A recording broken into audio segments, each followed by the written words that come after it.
Happy Friday! We are motherfucking back! I'm blanketed, I'm suited and booted, and I'm ready for the world. Hope you are too. So we have a very exciting episode today. Weed 101 with the cannabis expert. And her name happens to be Mary. She's gonna give us a breakdown of some really exciting cannabis advances and science, as well as an exciting announcement that we're gonna give you guys. So stay tuned till the end. Welcome, Mary Purdue!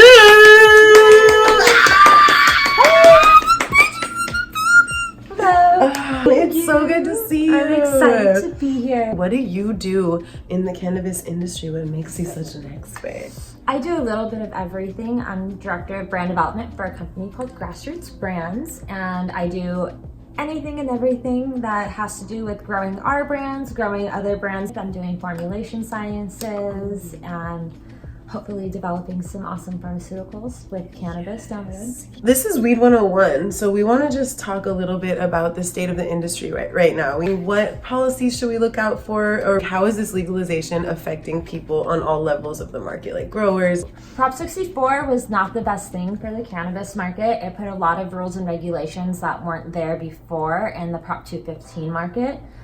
So it's taking operators a long time to get their licenses, to get everything completely compliant. The BCC are not very savvy on the needs of the industry. A lot of growers, unless they have like this really awesome boutique strain, are going out of business or growing for the black market. And it's unfortunate. There's a lot of really great growers that got licensed and they put in a ton of work, you know, developing their genetics and staying on top of the game.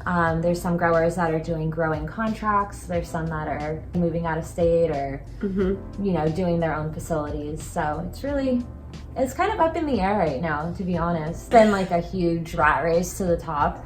And what sucks is like a lot of corporate money is coming in. So you're gonna see a lot of corporate brands. Grassroots Brands is actually like trying to steer away from that. We wanna keep these craft brands in business, the ones that have been risking their livelihoods, and you know, there's so many people that have gone to jail for cannabis, you know, in the last 10 years, and they can't get a license because they don't have the money to back it. It's insane. And operators are looking at spending about $1 million before they can even go operational. I want to shout out to Nina Parks, who is a homie from the Bay, who's worked a lot on some of like the equity. She advocated for social equity, which was huge because that actually allowed the operators that have gone to jail, who, you know, were not applicable to get a license because they had, you know, a felony for cannabis on their record. It allowed them to get licensed and to be able to move forward in a market that they were, you know, arrested and given a record for. So what are some predictions that you have, and what do you see in the future of the industry? I think there's going to be a lot of people with big money coming in. There's a lot of people from Canada coming in. These major funds that are just, you know, buying up as much real estate and licensing as they possibly can. So if they're smart, they're going to invest into the operators that were operating before 2018. A little frightened about that. Yeah, me too. But one of the good things with the new regulations is everything has to get lab tested by batch. People aren't going to be able to sell their concentrates with residual solvents, with any microbials. So there's like a lot of really good things that's coming along with this legislation as far as keeping product clean and knowing what you're putting into your body. But overall, it just sucks. It's like a $6 billion industry right now? It's like $8 billion. Wow. Yeah. So there's a lot of money to be made. Like the black market, that's just like legal marketplaces. We have this beautiful, glorious, magical cannabis plant. Yes, we do. And it has different chemical compounds that can get extracted from it. And that's the cannabinoids, correct? Yes. So can you give us kind of a breakdown of the different cannabinoids, and then we'll get into some of the exciting healing properties? My favorite cannabinoid is THCA. That is the delta that most cannabis cannabinoids comes from, and when you alter the molecule, you can change it to delta 9, 8, 7, 6. I think they have it extracted all the way up to delta 11, and each delta has a different effect on the user. So THCA actually, it's tetrahydrocannabinolic acid, and that is It's expialofragilistic. no, it's tetrahydrocannabinolic acid, and it has a neutral effect. But when it's applied to your C2 cannabinoid receptors, it actually has amazing anti-inflammatory properties. And I went from having 6 migraines a month to about 5 in the last, 6 now, the last year and a half, by microdosing on the THCA daily. The different properties of cannabis can heal so many different ailments and, really work to help people. So your body has actual natural cannabinoid receptors. So there's the C1 receptors that are located mostly in your brain, and there's a couple throughout your body in your lymphatic system, and then there's C2 receptors that are all over your body.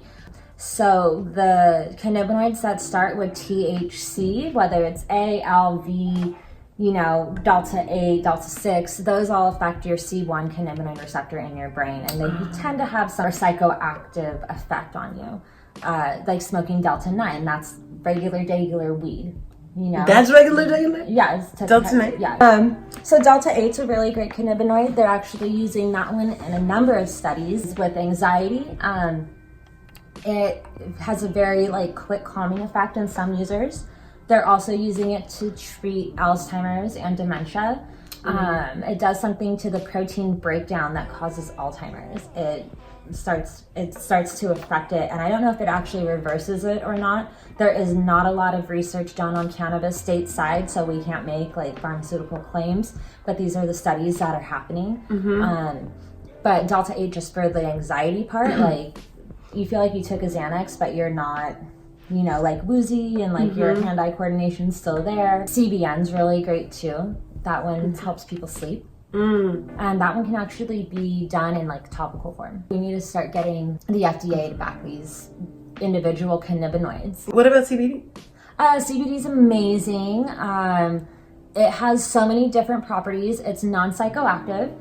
Like THCA, it actually affects your C2 cannabinoid receptors over your C1 receptors. So if you're really, really baked and you need to not be that high anymore, you can actually smoke a CBD isolate, and will start to counteract the THC that has been hitting your C1 receptors. Okay. And it starts to kind of block off the absorption. It's really good for skincare. It's really good for sleeping, muscle aches, CBD cream. There's so many people that swear by CBD cream. Yeah, my mom uses it. What's happening in your brain when you actually get high, when you just partake in straight up THC?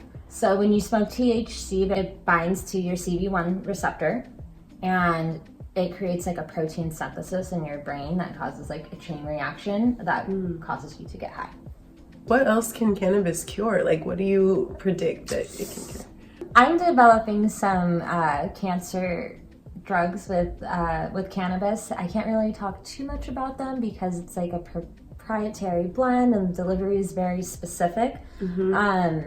But there's been tons of studies that have been done out of the country, Germany, Israel, and Ireland, where they're actually proving that delta 8 and CBD and THC delta 9 are shrinking tumors and cancer cells. And applying that science to different methods of delivery, hopefully there is a way that we can start to reverse the start of cancer, or treat people.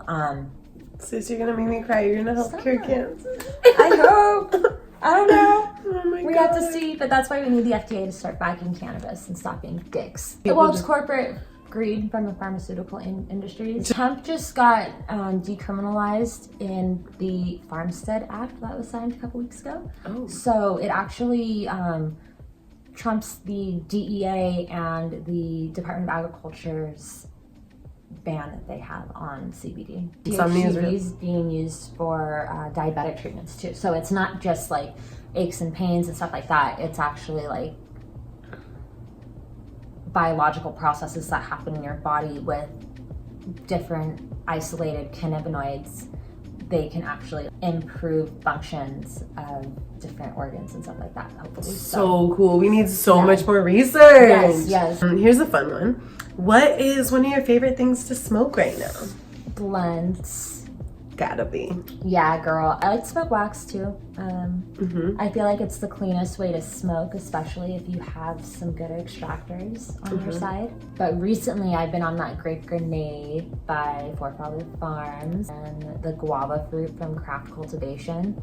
Rich Strawberry Banana by A-Train Organics. The terpenoid profiles on that are like, it smells like perfume. And the terpenoid is the flavor profile, is that correct? Okay. Yeah, the terpenoids are the flavor profiles like limonene and myrcene and other ones, Tylenol. Cool, so I think we might be readying for our special announcement. I think I'm ready. Are you ready? I think I'm ready! You already announced it? You announced it. Yeah, you announced it. You announced it. Yeah. We are throwing an event March 2nd in LA. It's called Buds and Bosses. Yeah.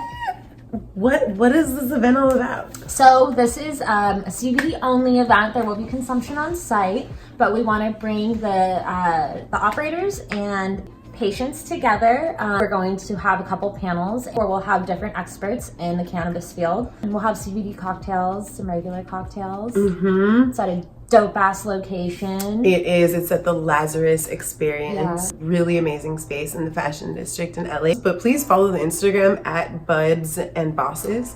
And also, I will be hosting this event, and we're gonna do our first ever live stream of the vlog. So y'all are coming with us to this event, even if you live in Arkansas.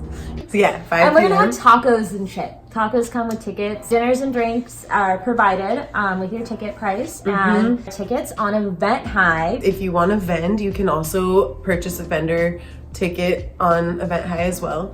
So just go to our Instagram and click the link and come. We are giving away 2 tickets to Buds and Bosses for you beautiful vloggies. All you got to do is subscribe to this YouTube channel and then leave a comment on this here YouTube video, and you will be entered to win 2 tickets. Winners will be selected at random. So I have a tiny minuscule surprise for you.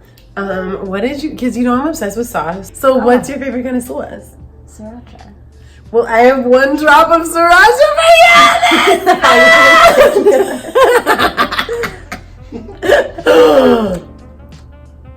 How was it? Good. Oh, it makes me want What do you love about it? Reminds me of sushi. That's it. I think we would have smoked before this shit, huh? We're so sober right now. I know, we should have been smoking a blunt this whole time.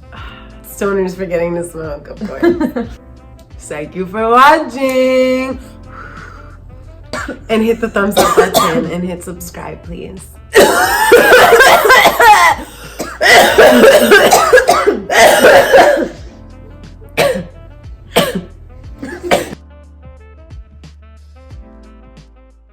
Hey guys, thank you for watching. It's me, Hazel Rose. Thank you so much for being a part of this and watching that vlog that you just watched. Was it good? Did it suck? Let me know. Tell yourself you love yourself, hug a friend, freaking change the world because this world is fucked. And we need you. Good night.